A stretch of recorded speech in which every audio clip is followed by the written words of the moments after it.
카툰 칼리지 생화학 제5장 전자전달계 일렉트론 트랜스퍼 시스템에 대해서 강의를 하도록 하겠습니다.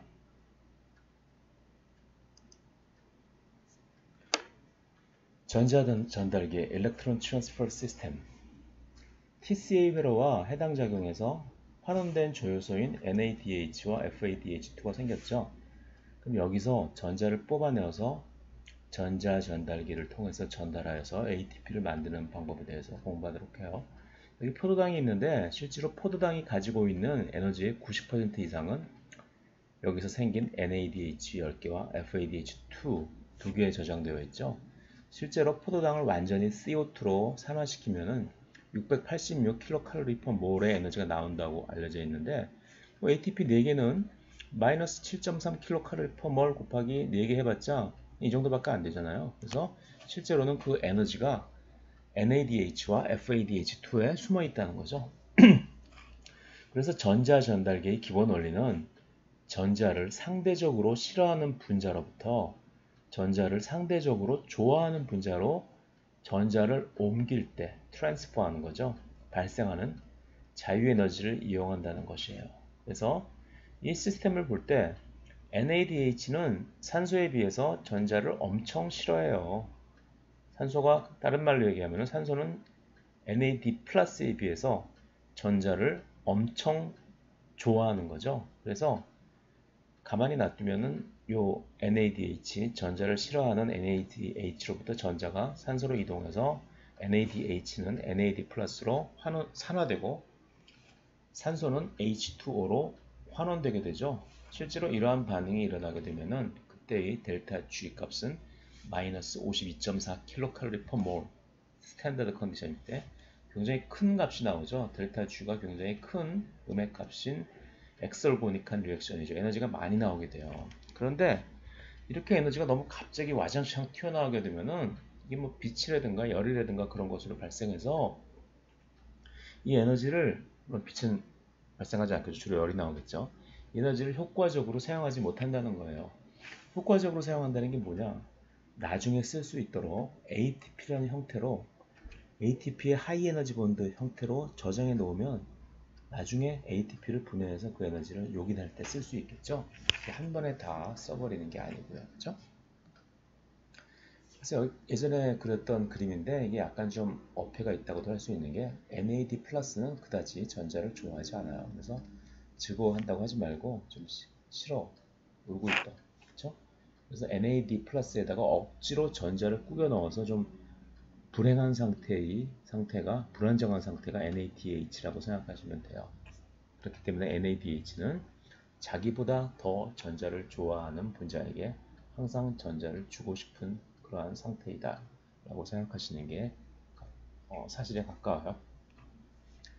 그래서 결국 우리가 세포에서 필요한 에너지 통화 단위인 ATP를 합성해야 되는데 ADP와 PI로 가수분해될 때의 델타 G가 마이너스 7.3kcal/몰이니까 반대로 PI와 ADP를 붙여가지고 ATP를 만든다고 하면 그때는 플러스 7.3kcal/몰의 에너지가 외부로부터 필요하겠죠.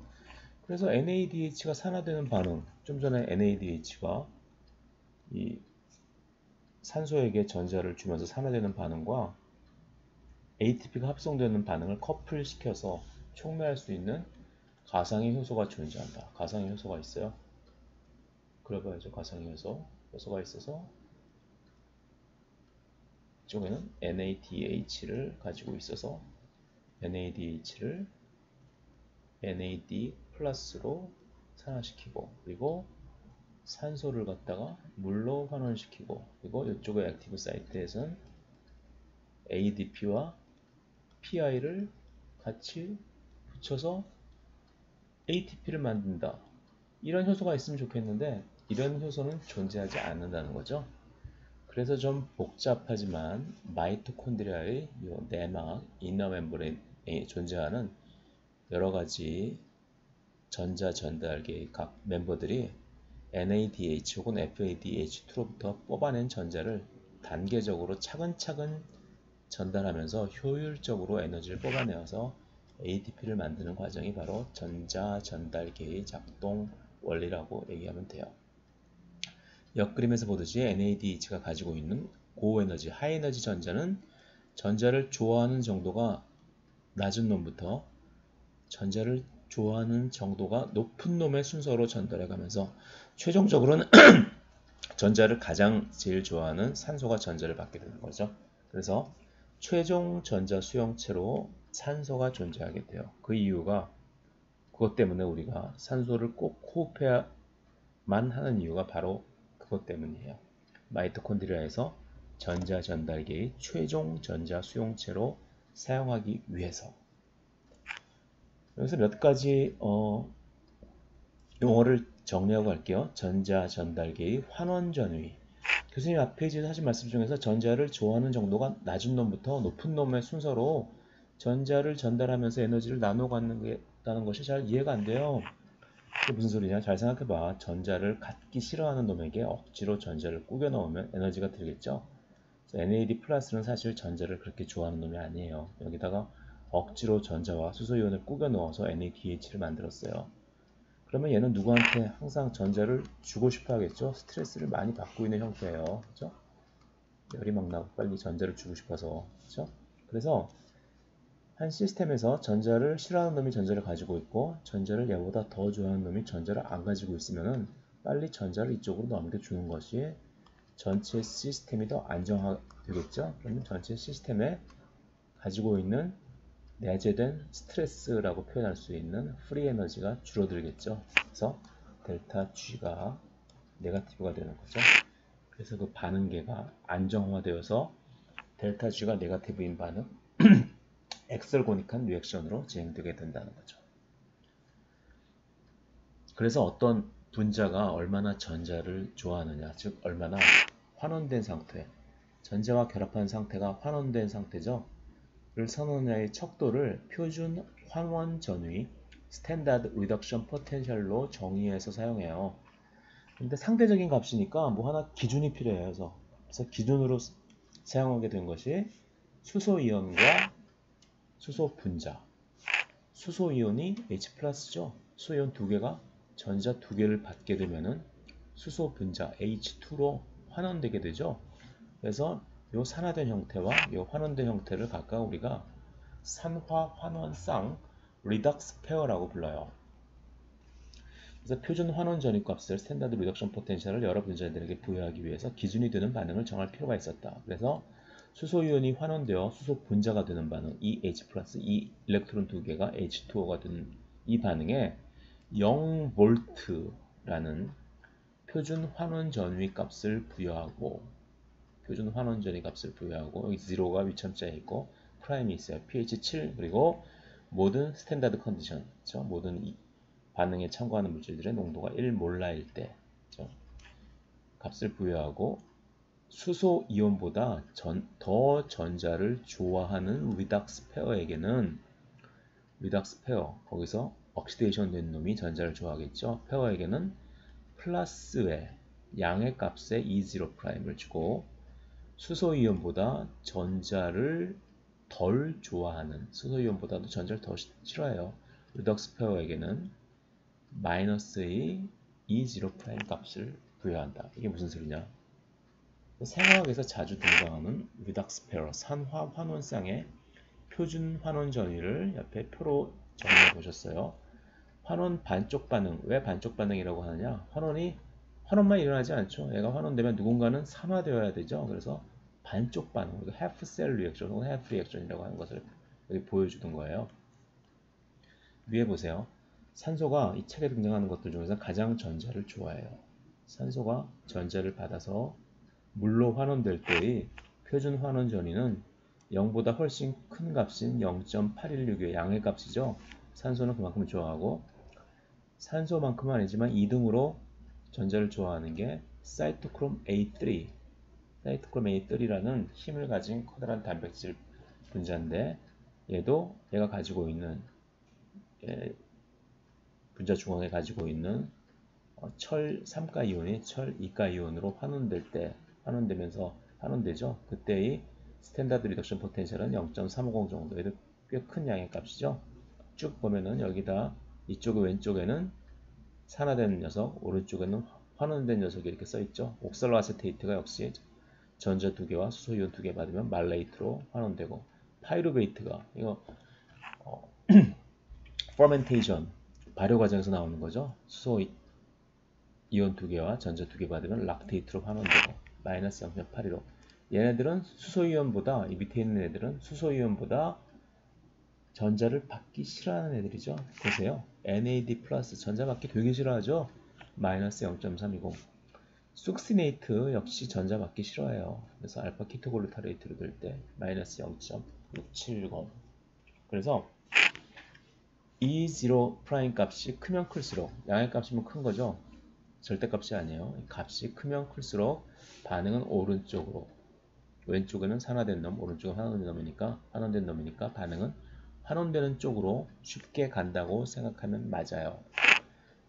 여기 전자가 얘기하고 있죠. NAD 플러스 NADH의 리덕스 페어의 경우 E0'이 절대값이 큰 마이너스 값이므로 NADH를 만들기가 쉽지 않다. 반면 NADH보다 약간 저렴했던 FADH2의 경우는 어때요? NAD 플러스 NADH 커플보다 약간 절대값이 작죠. 그래서 얘는 FADH2는 NADH보다 만들기가 약간 쉽다 생각하시면 돼요. 이해가 잘 안되면 여기 전자화학 전지 모델을 봐봐. 이쪽에는 파이루베이트, 락테이트, 샘플 전극, 파이루베이트하고 락테이트를 섞어 놓은 것이고, 여기는 수소를 녹여놓고 그리고 수소 이온도 같이 존재하는 그런 전극이에요. 그러면 파이루베이트, 락테이트, 리덕스 페어가 수소 이온, 수소 분자 리덕스 페어보다 E0 프라임 값이 표준 환원 전위 값이 작으니까 어떻게 될까? 얘가 좀 더 얘네들보다 전자를 싫어하죠. 앞에 표에서 보면 그죠? 파이루베이트가 마이너스 0.18로 파이루베이트 락테이트 커플이, 그러니까 수소이온보다 전자를 더 싫어하기 때문에, 그쵸? 파이루베이트에서 락테이트에서, 그쵸? 락테이트가 환원된 형태니까 락테이트에서 전자가 빠져가지고 수소이온 쪽으로 가서 이쪽 전극에서는 H+가 전자를 받아서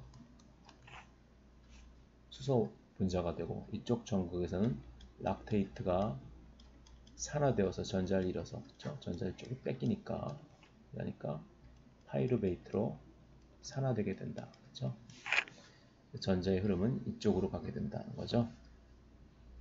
뭐 맞고를 치거나 뭐 돈 내기 포크를 치거나 하면은 돈을 잃는 분이 있으면 따는 분이 있죠. 그래서 산화와 환원은 항상 짝을 지어서 같이 일어나기 때문에 두 쌍의 리덕스 페어를 섞어 놓았을 때 전자가 어느 쪽으로 전달될 것인가를 알 수 있어야 한다. 이 표만 보면 알 수 있죠. 꼭 아셔야 돼요.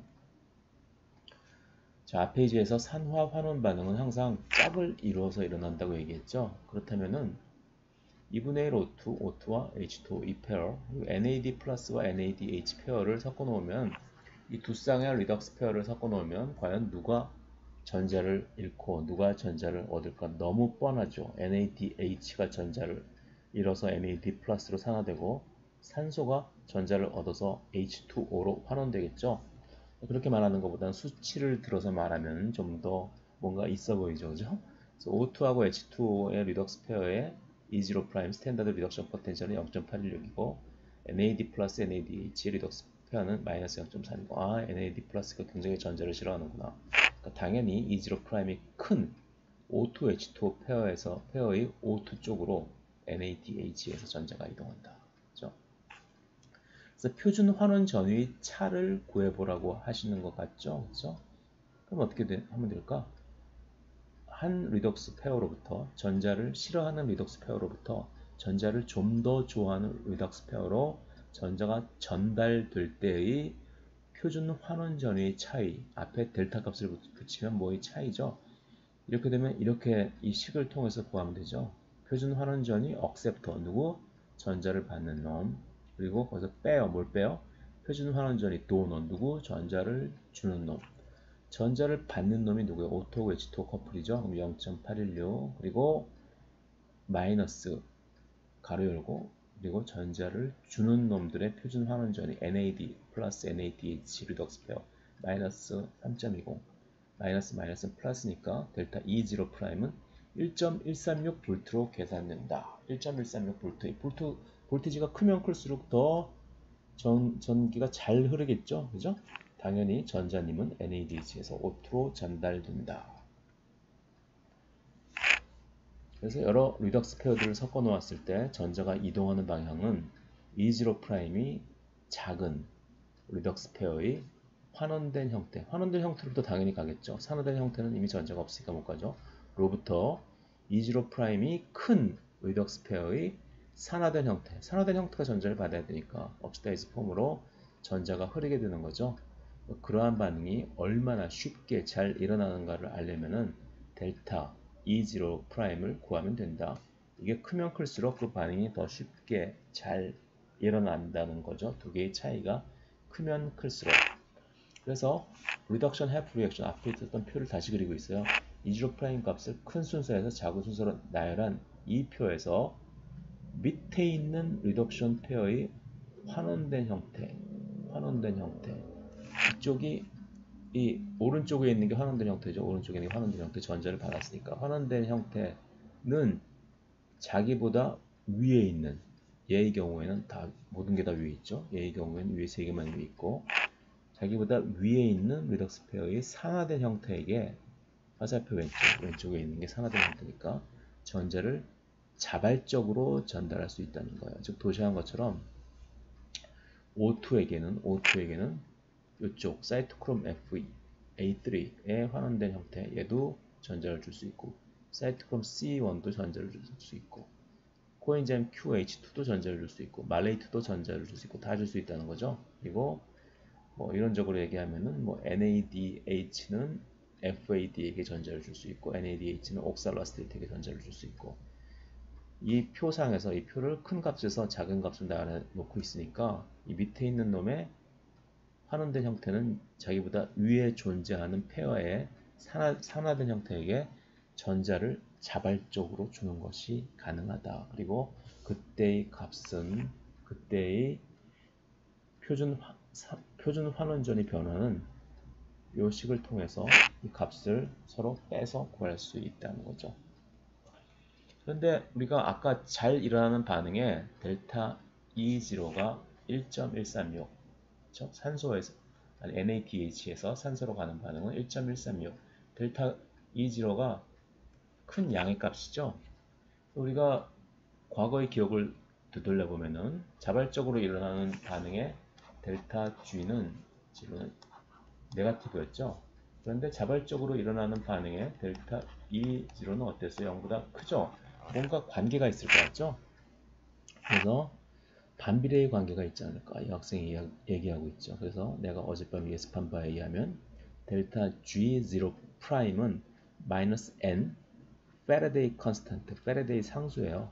칼로리 퍼 몰 곱하기 볼티지. 왜냐하면 여기 볼티지, 델타 E는 단위는 볼티지니까 볼티지를 곱해주면은 이 분자와 분모의 볼티지가 상쇄되면서 칼로리 단위가 남게 되죠. 왜? 델타 G는 칼로리 퍼 몰의 단위를 가지고 있으니까. 그리고 페라데이 상수 23026 칼로리 퍼 몰 곱하기 볼티지. 그리고 여기 N은 뭐냐? 전달되는 전자수가 하나일 때는 1, 전자수가 두 개일 때는 2가 되겠죠. 그런데 1장에서 바이오 에너제틱스 배울 때 델타 G0는 배웠는데 델타 G에 프라임을 붙인 것은 배우지 않은 것 같아요. 안 배웠었나요? 다시 정리해 주세요. 여기에 델타 G나 델타 위에 위첨자로 어떤 책에는 아래첨자로 된 경우도 있는데 위첨자가 더 그럴듯한 것 같아요. 위첨자로 붙이는 이유는 표준 조건 1기압, 반응물, 생성물 모두 1몰라의 농도, 온도 298도, 25도C의 경우를 나타내기 위함이야. 그리고 0에다 프라임까지 붙여주면은 다시가 아니고 프라임이에요. 프라임. 추가로 pH가 7.0일 때를 뜻한다. 그러면 NADH로부터 전자 두 개가 산소에게 전달되는 과정에 델타 E0'과 델타 G0'을 계산해 볼까? 이 과정을 통해서 앞 페이지의 환원 반쪽 반응표로부터 델타 E0'을 구할 수 있죠? 델타 E0'은 여기에서 이걸 빼면 되니까 억셉터에서 돈을 빼면 되니까 1.136 볼트가 나오죠. 이제 여기서 델타 G0 프라임을 구하려면은 전자가 몇 개가 전달돼요? 두 개죠. 그러니까 N은 두 개, 앞에 마이너스 사인이 있어요. 파라데이 컨스탄트, 그리고 아까 구한 델타 E0 프라임 값을 1.136을 여기 넣어주면은 아까 앞에 슬라이드에서 봤던 마이너스 52.4 킬로칼로리 퍼 몰 앞에서 일방적으로 알려진 값과 일치하죠. 실제로 그렇게 계산해서 나온 값이에요. 그래서 NADH가 산소에게 전자 두 개를 전달해서 자신은 NAD 플러스로 산화되고 산소는 H2O로 환원되는 반응에 델타 G는 마이너스 52.4 킬로칼로리 퍼 몰. 여러분 대충 뭐 ATP가 마이너스 7.3 킬로칼로리 퍼 몰, 그리고 글라이콜라이시스 배웠던 뭐 포스포이놀 파이루베이트, 1,3 비스포스포글라이세레이트 이런 스타 분자들의 포스페이트를 떨어뜨릴 때의 델타 G 값을 대충 알죠. 그러니까 이게 얼마나 큰 값이라는 것이 감이 올 거예요. 그래서 이 반응이 얼마나 자발적으로 잘 일어나는 반응이라는 것이 충분히 감이 올 거라고 생각해요. 여기서 계산한 것처럼 전자 두 개를 NADH로 O2로 옮겼을 뿐인데, 다만 옮겼을 뿐인데 굉장히 큰 에너지가 발생하므로 이 에너지를 효과적으로 이용해서 ATP를 합성할 수 있는 방법인 전자 전달기를 우리가 앞으로 배워보도록 해요. 천천히 단계적으로 전자를 전달한다고 했죠. 너무 갑자기 NADH로부터 산소로 전달하면 갑자기 큰 에너지가 나오기 때문에 효과적으로 빨리 발생해서 효과적으로 ATP에 저장하기 어렵기 때문에 조금씩 빼서 효율적으로 에너지를 사용하는 시스템이 바로 전자 전달기예요. 월급날이 25일인데 월급날 받은 월급을 하루에 다 써버리면 그날은 기분이 좋겠죠. 하지만 나머지 29일은 쫄쫄 굶어야겠죠. 그래서 NADH에게서 직접 O2로 전자를 전달하면 갑자기 에너지가 많이 나오니까 그때는 열도 나고 기분도 좋겠지만 모아둔 돈이 없어서 ATP를 합성하지 못해서 나머지 날짜들을 쫄쫄 굶게 되니까 조금씩 에너지를 뽑아서 ATP를 합성하는 게 맞다는 얘기를 하는 거예요. 자, 그러면은 마이토콘드리아에서 전자 전달기를 이루는 구성 멤버들을 이제부터 살펴보도록 해요. 지금까지 오랜 기간 동안 22분 동안에 걸쳐서 NADH로부터 직접 O2로 전자를 전달하는 게 좋은 방법이 아니라는 것을 이제 깨닫게 되었죠. 그래서 이제 NADH에서 NAD 플러스보다 전자를 약간 덜 싫어하는 놈, 그 다음에 약간 그것보다 덜 싫어하는 놈, 그렇게 전자를 옮기는 전자 전달기의 각 구성 성분이 있을 텐데 그 구성 성분들이 어떤 것들이 있나 강론이긴 하지만 외울 게 많긴 하지만 좀 짜증나긴 하지만 한번 알아보도록 해요. 여기 보시면 마이토콘드리아 내막에 인티그랄 프로테인으로 박혀있는 여러가지 단백질 복합체가 있죠. 얘네들이 NADH로부터 전자를 뺏어서 전자를 서로 전달하는 전자 전달기의 주된 멤버들이에요. 자, 다시 얘기하면은 이게 뭐 원시인들을 비유한 건데 겨울에 지금 좀 추운 계절이라서 약간 좀 비유가 와닿는 것 같아요. 가족들이 추워하니 불씨가 꺼졌어요. 달구어진 돌이라도 가져가야지 손들 좀 녹이게. 손이 시리니까 뜨거운 돌을 가져가지고 서로 이렇게 나눠 가지면서 아버지 얼른 돌멩이 좀 줘봐요. 많이 만져서 많이 식었지만 그래도 따뜻하고 좋다. 다 식어서 아무도 거들떠보지 않는 식은 돌을 나라도 챙겨야지. 왜냐하면 나는 돌을 엄청 좋아하는 엄마니까. 뭔 소리인지 잘 모르겠는데 어쨌든 이런 식으로 최종적으로 아무도 거들떠보지 않는 다 식어 빠진 돌멩이도 수용해주는 사람이 있어야지 이 시스템이 돌아가는 거죠. 전자 전달기도 마찬가지예요. 최종적으로 다 식어버린 돌에 해당하는 에너지가 다 빠져버린 전자, 에너지가 준위가 많이 낮아진 전자라고 하는 것이 좀 더 정확한 표현이겠죠. 이게 돌멩이를 너무 좋아하는 원신 엄마, 즉 전자를 좋아하는 산소가 받아들인다. 산소가 꼭 있어야만 하는 이유가 최종적으로 다른 친구들이 받아들이기 싫어하는 전자를 산소가 받아주기 때문에 이 시스템이 돌아가는 게 가능한 거예요. 전자 전달기의 구성 멤버 4개의 복합체가 있는데 1, 2, 3, 4 이것에 대해서는 다음 시간에 하도록 하겠어요.